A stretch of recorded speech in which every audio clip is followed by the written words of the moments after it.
ఆర్థికంగా చితికిపోతున్నారు. ఇక నల్గొండలో హోటల్స్ నిర్వాహకుల కష్టాలు నష్టాలపై తాజా సమాచారం మా ప్రతినిధి కిరణ్ అందిస్తారు.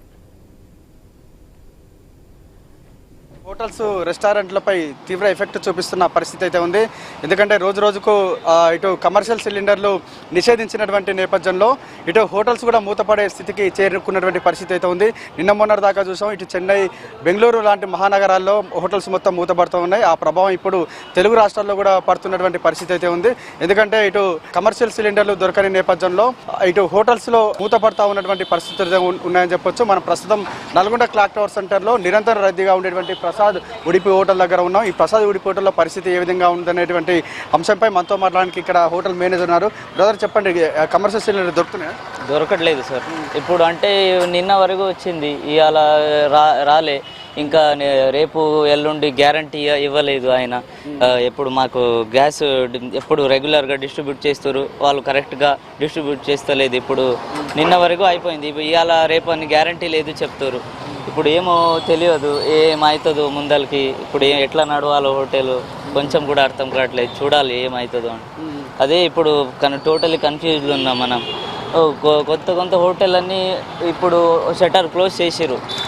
ఇంకా ఏమవుతుందో తెలియట్లేదు, గ్యారంటీ లేదు. చూడాలి ఏమో. మాకు సహజంగా రోజుకు ఎన్ని సిలిండర్లు వాడతాయి మీకు? రోజు 2 సిలిండర్, పెద్ద సిలిండర్ రెగ్యులర్ కావాలి మాకు, లేకుంటే ఇబ్బంది అవుతుంది. ఒక సైడ్ వడ వేయాలి, పూరి వేయాలి, ఇంకొక సైడ్ మీల్స్ ఐటమ్ చేసుకోవాలి. రెగ్యులర్గా గ్యాస్ వాడుతూ ఉంటారు మనం. ఆనే ఉంటుంది, బట్టి ఆనే ఉంటుంది. అప్పుడు క్లోజ్ చేయరు. క్లోజ్ చేస్తే మళ్ళీ గ్యాస్ ఆన్ చేయాలి. అది చాలా ఇబ్బంది అవుతుంది, చాలా పోతుంది గ్యాస్.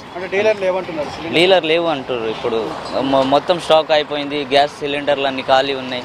మాకు ఇప్పుడు చేయాలంటే కూడా ఇబ్బంది అవుతుంది. ఇప్పుడు సప్లై చేయాలంటే ఇబ్బంది, స్టాక్ కూడా అస్సలు వస్తలేదు, అట్లా చెప్తారు. చూసుకోవచ్చు మనం హోటల్స్, రెస్టారెంట్ల పరిస్థితి ఈ విధంగా ఉంటే చిరు వ్యాపారుల పరిస్థితి ఏ విధంగా ఉందో అడిగి వాళ్ళని కూడా తెలుసుకున్నాం. బ్రదర్ చెప్పండి, ఎట్లా ఉంది పరిస్థితి? అంటే ఇప్పుడు డొమెస్టిక్ సిలిండర్లు వాడక విషయంలో అధికారులు ఏమంటున్నారు?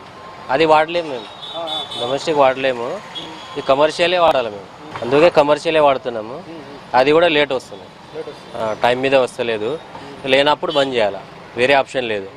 రోజుకి ఎంత వ్యాపారం జరుగుతుంది? ఒక 2000. ఇప్పుడు ఎండాకాలం ఉంది కాబట్టి 1500 2000. ఇప్పుడు వర్షాకాలం అలా ఉంటే ఒక 3000 అట్లా ఉంటుంది. చూసుకోవచ్చు, హోటల్స్, రెస్టారెంట్స్, బేకరీ, ఫాస్ట్ ఫుడ్స్తో పాటు ఇటువంటి చిన్న చిన్న హోటళ్లపై కూడా పశ్చిమాసియా యుద్ధం ఎఫెక్టు పడ్డటువంటి పరిస్థితి అయితే ఉంది. ఇప్పుడు హోటల్స్ నిర్వాహకుల పరిస్థితి ఏ విధంగా తయారైందంటే ముందు నుయ్యి వెనుక గొయ్యి అనేటువంటి సామెతనైతే తలపిస్తుంది. ఎందుకంటే డొమెస్టిక్ సిలిండర్లు వాడితేనేమో సివిల్ సప్లై అధికారులు సీజ్ చేస్తారు, ఇటు కమర్షియల్ సిలిండర్లు దొరకకపోతేనేమో ఇటు హోటల్స్ మూత పడాల్సినటువంటి పరిస్థితి దాపురించిందని కూడా ఆందోళన వ్యక్తం చేస్తూ ఉన్నారు.